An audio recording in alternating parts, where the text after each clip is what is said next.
Hello everybody, how are we all doing today? So it's nearly Christmas time here in the capitalist West, and since it's fair to say I've made a bit of a significant change in my politics over the past year, thought it would be best to do a little answeruni of sorts, so yeah. Unfortunately I am back in full-time work, so I don't really have much time to edit, so this time it's gonna basically be a little bit of those background gameplay Q&As, because who doesn't like Earthbound and Cuphead? Oh yeah, also by the way, the Fallout footage in this is kind of gruesome, so just a little warning about that. What is it like working at a hotel? Well, it's like any job really. The good side is you get free meals, and every so often it's actually good, so i.e. not just oven fried chips. If you get in a good team, it really makes it all worth it. And there's normally the reason why is because you get a lot of gallows humour between departments, which is quite fair. There are lots of departments around, like I said, so you normally get the first dibs if you're bored where you are.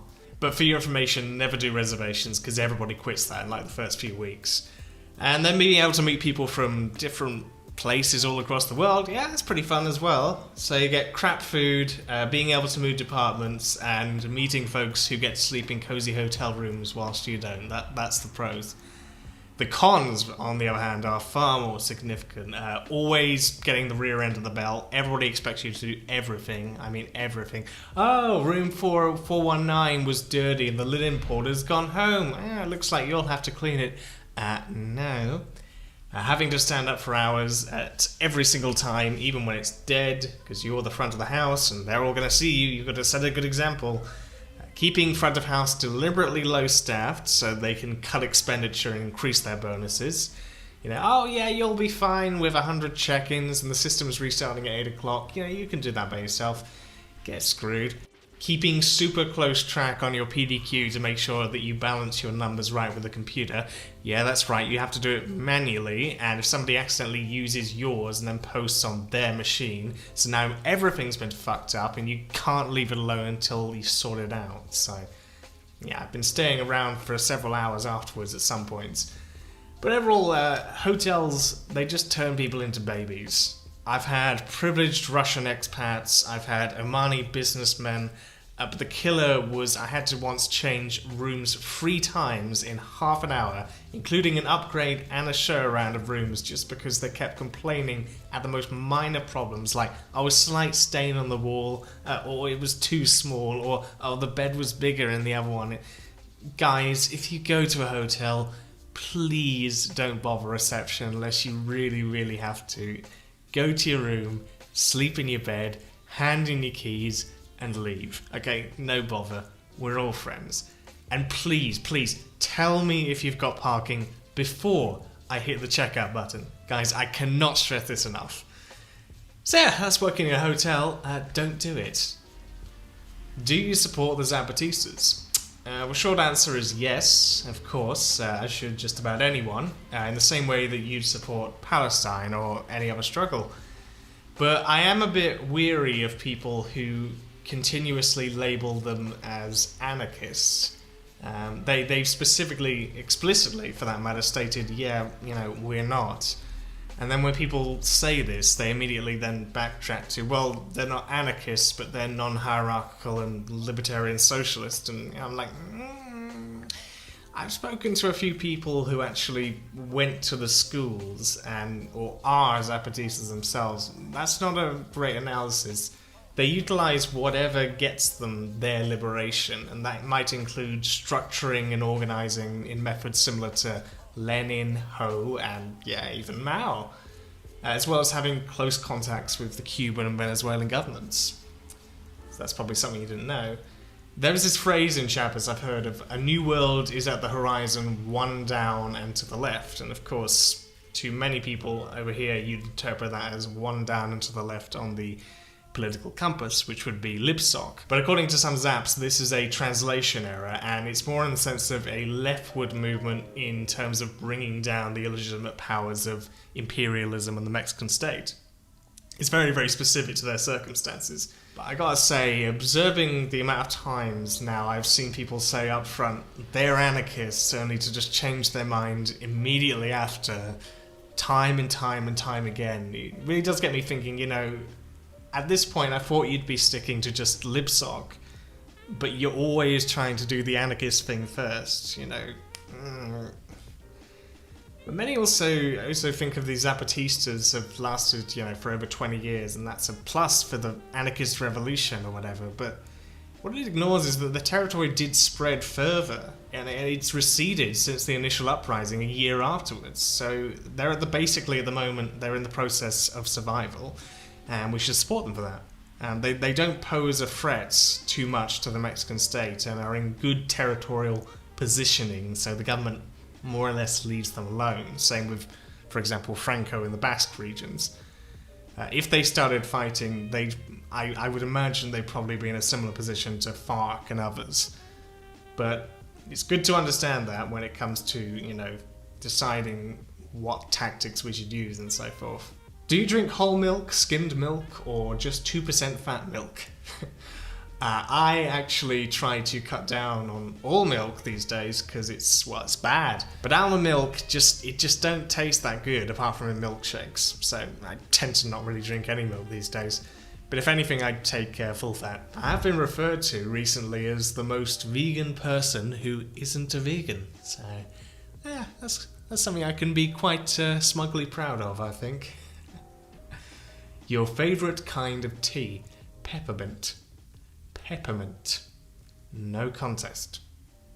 How do you get so good at editing, making videos and all that? Well, it's repetition at the end of the day. You just got to keep on doing it. Because at this point, I think I'm lacking. But that's probably because I've just been doing it for so long that now, you know, standard looks shit by comparison. But even so, I do think I slack a lot. I may do a video in the future talking about how to make good videos, but because my last one that I made about 2 years ago was like, ugh.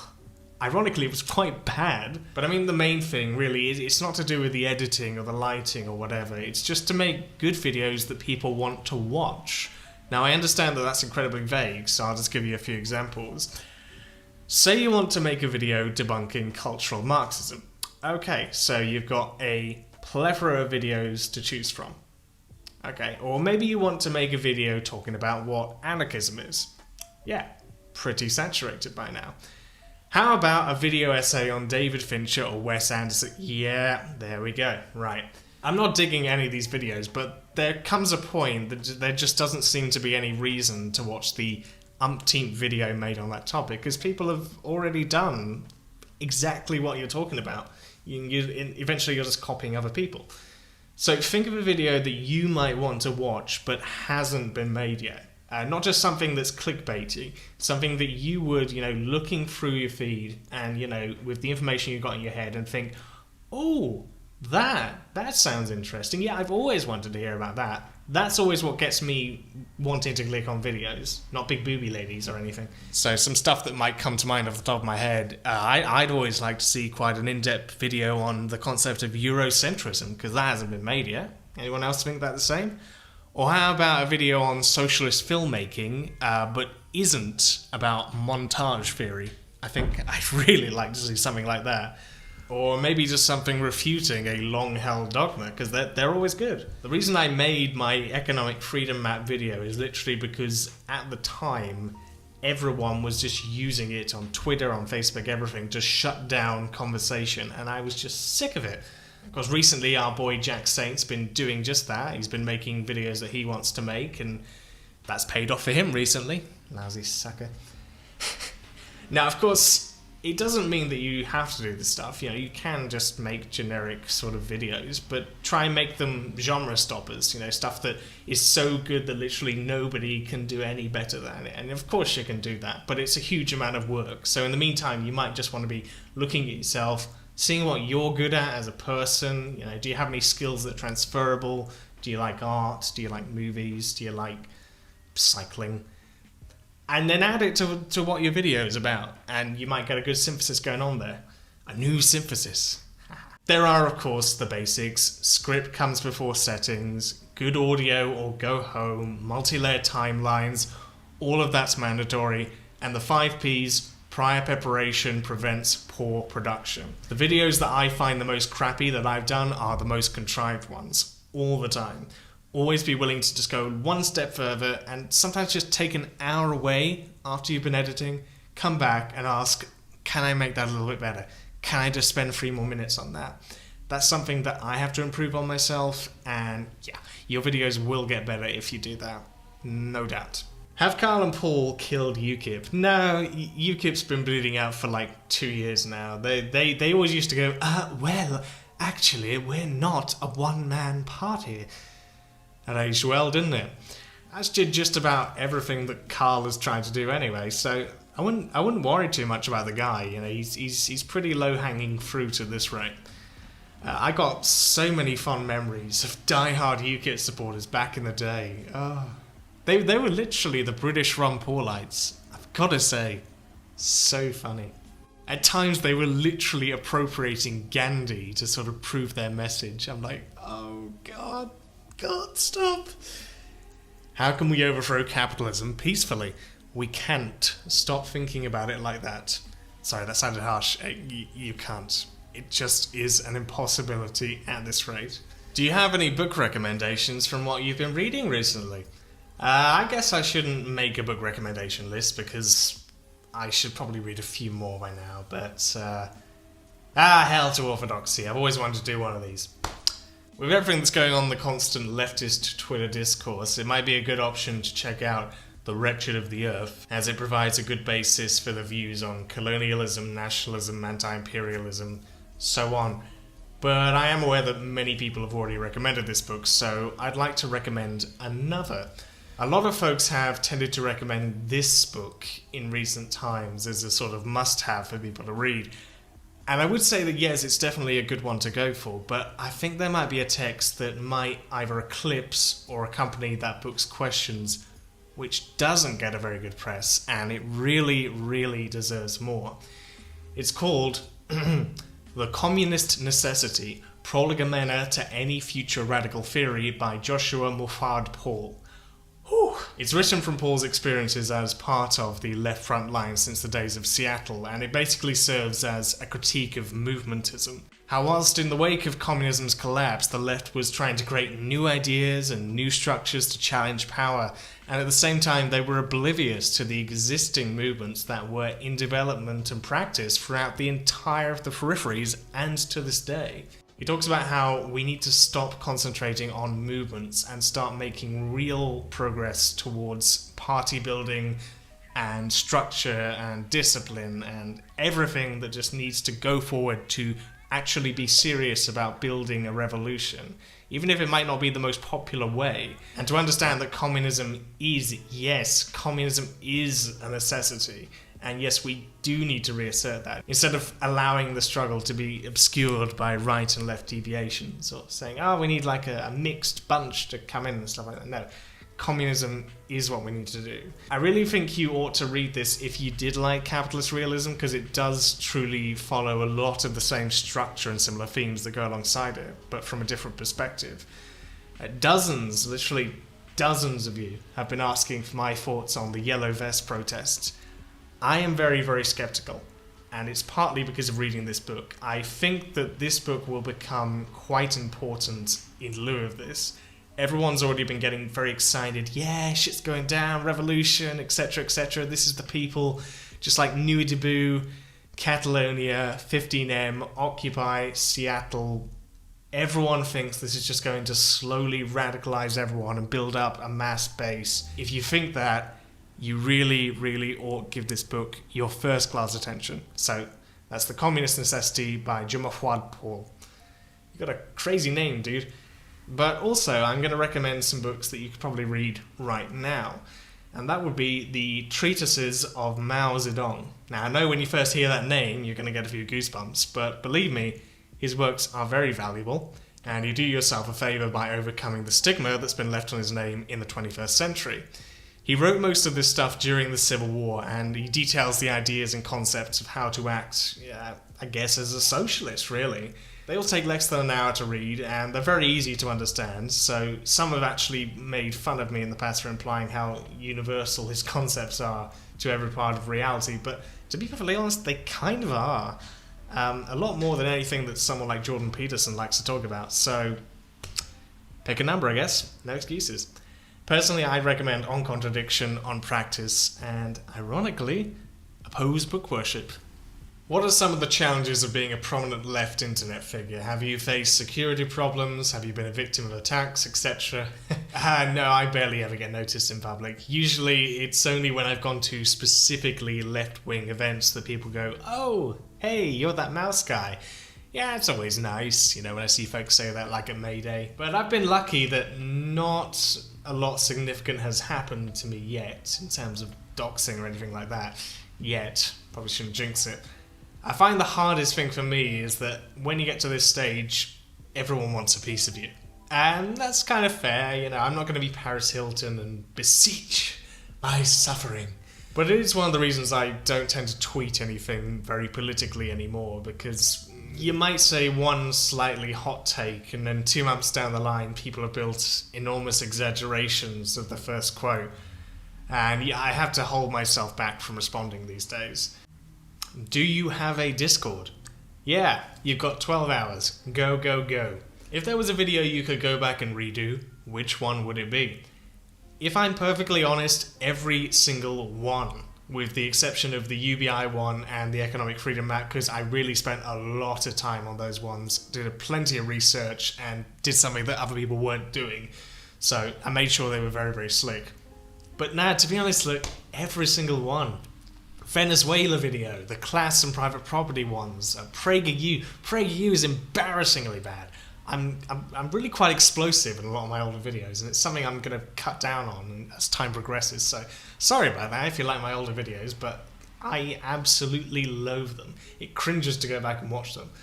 If I had to answer one question specifically, what one would I redo that I genuinely could see myself doing? The School of Life one. I really, really would like to go back and redo that, because there's a lot of potential to sort of get more out. I made it really vague and really awful. Coffee Breaks, I think, has done a much better video on School of Life. Something I've done and planning to do in the future is reading a book, or at least part of a book, or an article, or plenty of articles, for that matter, for every single video I do. The previous 2 videos that I made have really, really helped by really researching more into books and stuff like that. So yes, that's what I'm going to be doing in the future. I'm going to be reading a hell of a lot more. What do you think of China? What's your opinion on China? What do you think of present-day China? Is China socialist? Do you like Xi? What are your thoughts on the PCP? Well, isn't that the question on everybody's mind, eh? Yeah. I personally, I'm quite conflicted. I know that it might sound odd for some that are not in the know, but there is a lot of complexity to this. The argument basically goes China, whilst technically operating in the market format, having billionaires, massive corporations, basically everything you'd expect in a capitalist economy, justifies itself as a socialist country because it requires that to compete. Their words, not mine. So they use private enterprise, which actually maybe only represents a third of their economy, to gain trade and monopoly, and through that extracts the wealth, the technology, the infrastructure created through large taxation, and use this taxation to fund the nation as a whole. Because due to external pressure, it would be very, very difficult for them to grow to the level of the USA without it. And I think they do stuff like increase wages and keep employment up artificially. Again, their words, not mine. As far as I was aware, China's wages were quite low. Now, there's other stuff. China also trades with Israel, I think quite massively. I believe it also funds Duterte, suicide nets, not very good socialist internationalism. These aren't actions that I think about when it comes to a socialist process, but who do I know? I think that at best you could probably consider China to be a state capitalist system, and I mean that in the actual genuine meaning of the term, not the cliched every single attempt at socialism one, but that of utilising the market to provide and develop the capital in the country and provide the groundwork for socialism for nearly 40 years. But is this too much of a right deviation? Because whether in theory it might be true, capitalism does have its own contradictions, and it serves its own interests. It led to the dissolution of the USSR, so Are these CEOs, are they being imprisoned because China is socialist, or are they being imprisoned because they're critical of the party? How much can you justify with this mindset of China? How far are you going to go? Or is this too much of a left deflection and we're just not understanding the complexities of China? I think someone said once something regarding to, in the West, waving a flag at a rally is considered revolutionary, but raising millions of people out of quote-unquote poverty is considered revisionist. I mean, that is kind of sobering when you consider the scale of it. Again, their words, not mine. But then the conception of lifting them out of poverty anyway, I think is quite a Borgie concept.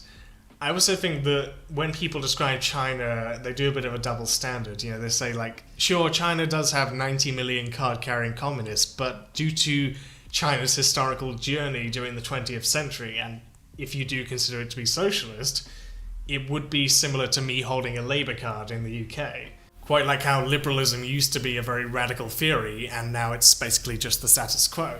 Castro did have nice things to say about Che and others, but he also praised Gorbachev and others. I don't like this pretty picture show the left has a tendency of doing, of just showing, oh, this person said this, and, therefore you're going to believe that. No, we agree things because they work, not because they happen to say that or anything.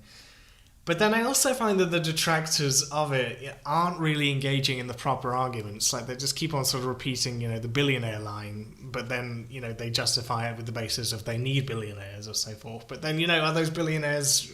I don't know. I am very conflicted.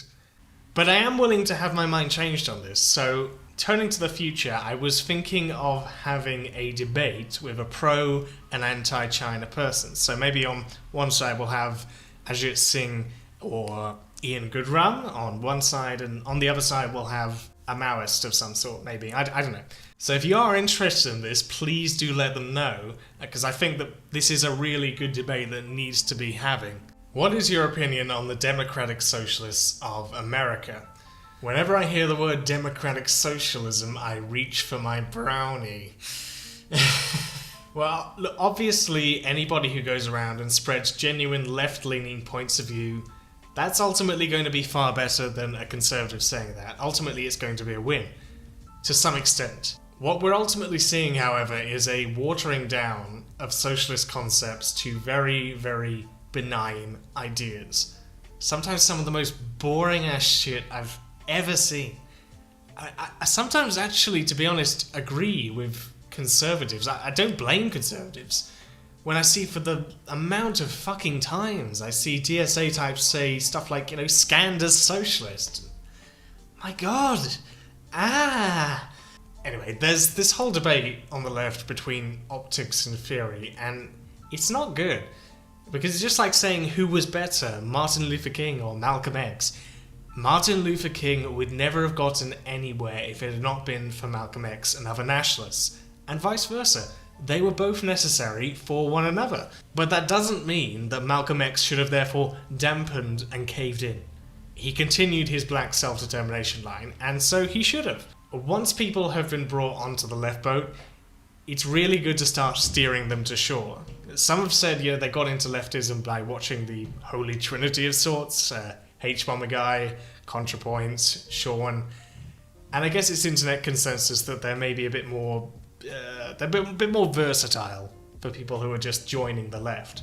But then a lot of people have also said that they find my videos, they were quite enlightening by comparison to what else is on there. So yeah, that's quite good. I enjoy that. So I can imagine DSA are trying to build some sort of credibility during the onslaught of reactionary attacks inside the belly of the beast.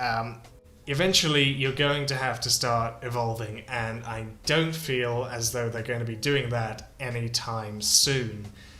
There's only a certain amount of times you can see people of their persuasion, like Bernie or Cortez, continuing to pander to Republican positions, and you're just eventually, at the end of the day, like, no, enough, stop, please. Do you think that there can be left unity? I used to believe that there could be left unity when I was scared about debating other leftists, if that's anything else to go by, and I feel, to be honest, a lot of other people are. Alright, the reason why the right tends to globble into one big chunk together and not care to split it off into 1,000 different parties is because they are ultimately defending the status quo. So for the most part, they're all in agreement. They might have some differences here and there, but they can get together. Now, when it comes to general things that we already agree on, there isn't a need for any arguments. Stopping fascists, defending the healthcare system, unions and tenants' rights, okay, they're all things that we defend, and so therefore there can be unity there. That is actual material unity. But when we're fighting for a new world, we do have disagreements. They are there, they are serious, we do care about them, and we can't just put them away, because the contradictions are still there. And they're still going to surface one time or another, and I don't think it would be a good thing to suddenly have to debate all of those things when we've also got a war going on. So you need to have that debate.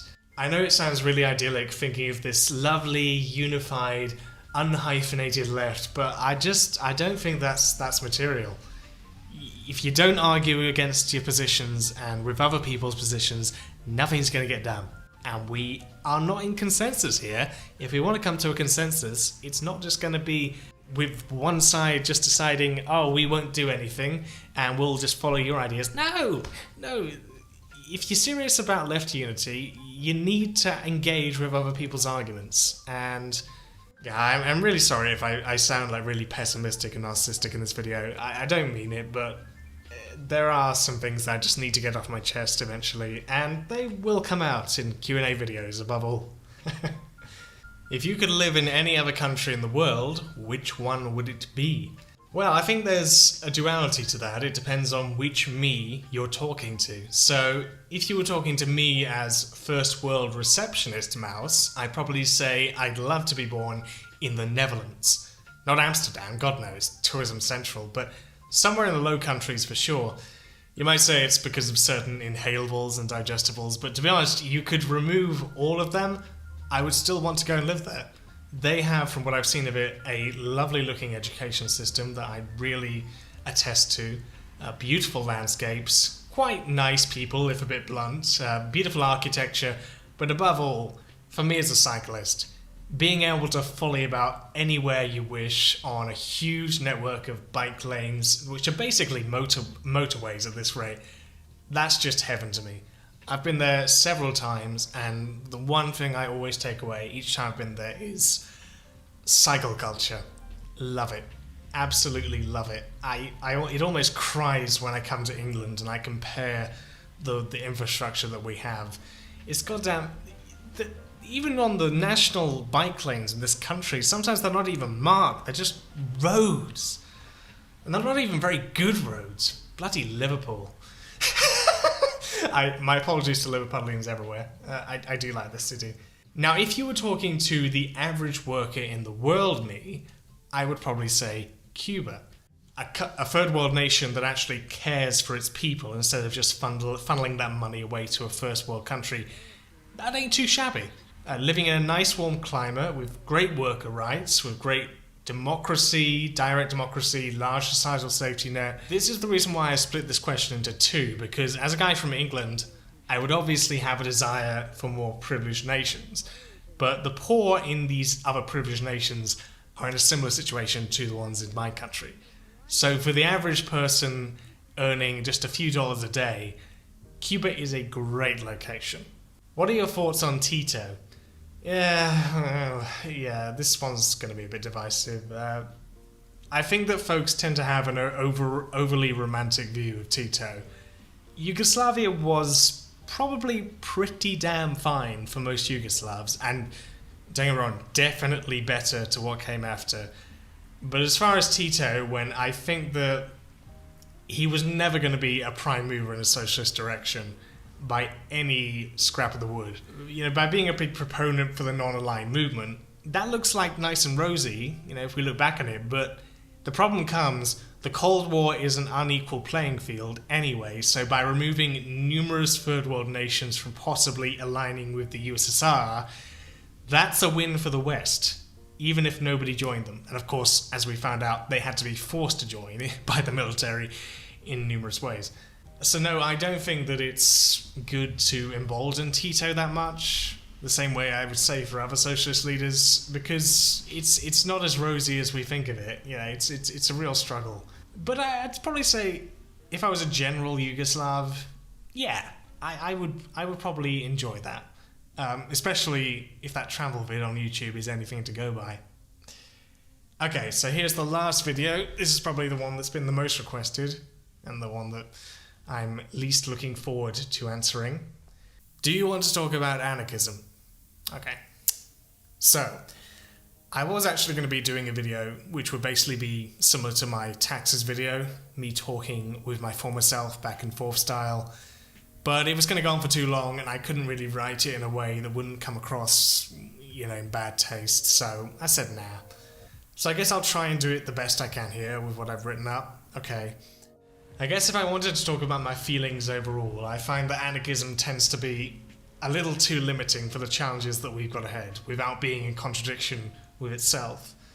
So I find that some part of this has to do with moralism. So good morals are great, don't get me wrong, but if we want to secure and maintain class power, we can't mystify our sights. We have to be basing our ideas around material conceptions that lend themselves to a clearer perspective of how things progress and process. And I find when I've done that, it does tend to be real for me. People, after I left, started saying, "You're not a real anarchist." If by that you mean I hadn't read many of the books, okay, sure, you know, fair enough. But I have lived and acted as one. I've organised as one, I've been part of groups on a regular basis now as one, facilitated anarchist events, did talks, meetings, soup kitchens, workshops, went to rallies, part of black blocs for over 2 years. And so it really did irk a bone a little bit when people started saying, "Oh, that's not what anarchism is," or "You weren't a real anarchist," because I think after the amount of time I've spent in the scene, I think I know what I was and what I saw. And I think I know more or less the definition of it too. Everyone was okay with my definition when I labelled myself as such, but when I came out, people started poking at holes. No offence, it's not my fault that so many different people have a completely different definition of what they think anarchism is to what someone else does. People saying I'm conflating lifestyle anarchism with anarchism. I have read Bookchin. I do know the difference. I knew the difference, for that matter, before I was an anarchist. I still did see, in the practice that I saw, a lot of pathologically lifestylist traits proliferate during my time. Now, I have made a few takes in the past that in hindsight I probably would like to take back, but the thing is that people were calling me tanky, Stalinist, before I ever even started moving that way, so sometimes I felt like people just wanted me to be that. They could sort of plaster that on me. It's not very nice. I don't know. I know this might sound a bit strange, but I genuinely think that anarchism could benefit hugely from, I guess what you might say, a sense of inner party discipline. And I don't mean just like, get in line, comrade, you're being too undialectical, all that stuff. Well, maybe a bit of it, I don't know. But there are so many instances from my time in the community when I just think they could have just been solved through a bit of greater hierarchy and discipline, frankly. There are so many instances, because of the nature of what anarchism tends to attract people to, and the nature of how it influences people, I find that there is, like I said, pathological avoidance of wanting to lead or wanting to do much. When we tried to organise things around, it didn't come across particularly well. Even after we read Tyranny of Structurelessness together and tried to figure shit out to, get us moving forward, people would just eventually consider smaller, petty gripes to be just more significant than actually the group as a whole moving forward. And that even resulted in attempting to shorten key discussions we needed to have because one person in the group happened to, not agree. So the contradictions were pretty abundant. And of course all of this culminated in the events of last autumn, the Anarchist Book Fair. And there's just part of me that just thinks, could this not have gone in some way better than what we got?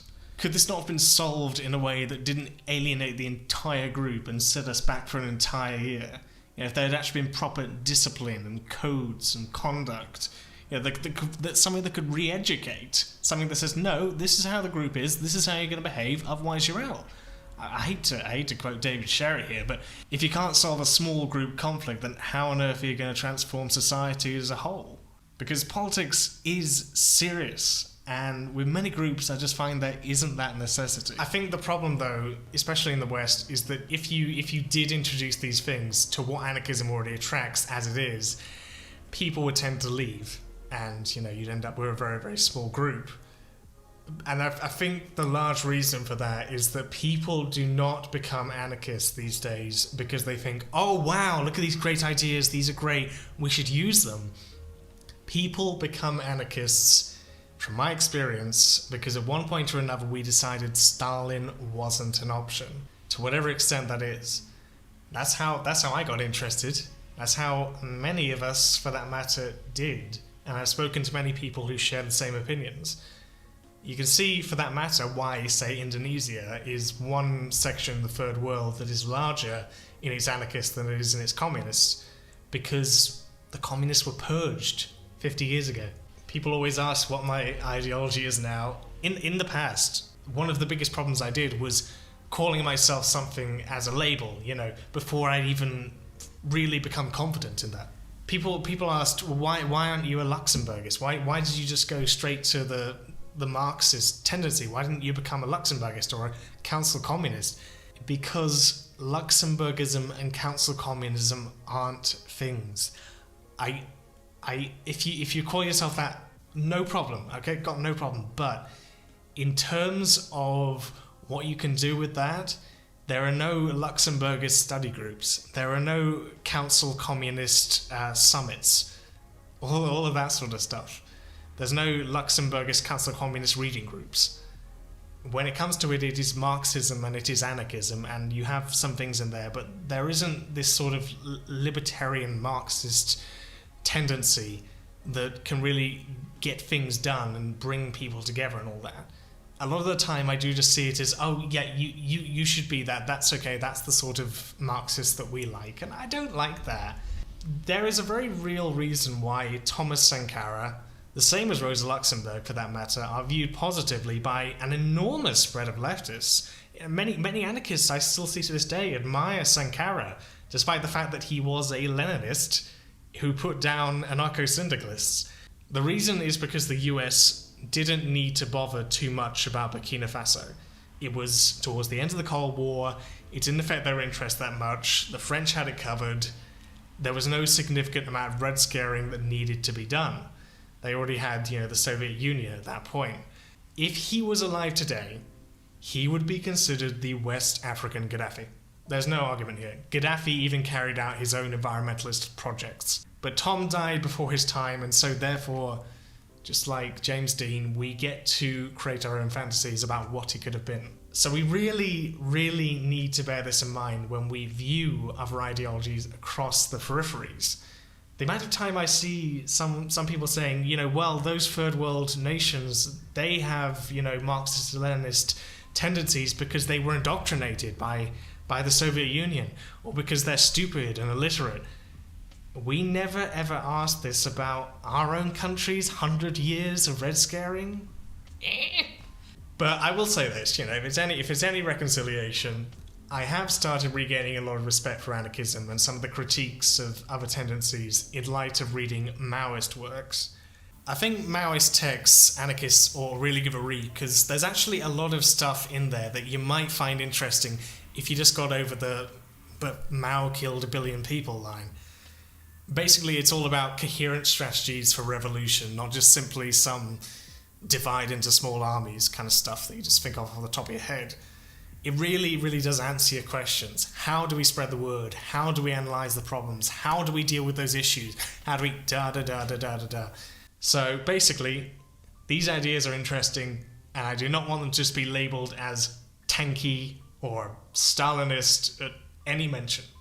Because I seriously think that anarchists would become Maoists or would adopt many of these tactics if they just got over the whole Mao thing. Stop just viewing it as simply the labels and start understanding the history and the context behind the ideas. I think that's really helpful. And Maoism, it answers a lot of your questions, I'm not going to lie. But I wouldn't say, you got to be one. Everyone thinks I'm an ML or MLM or whatever. I'm not a prophet. Okay, I am learning this the same way that everybody else is. And to be honest, so should you. I think if there's anything we could learn from one another, it's that let people take their political journeys and don't. I know that it's always real, wanting to just tell someone, join this side or whatever.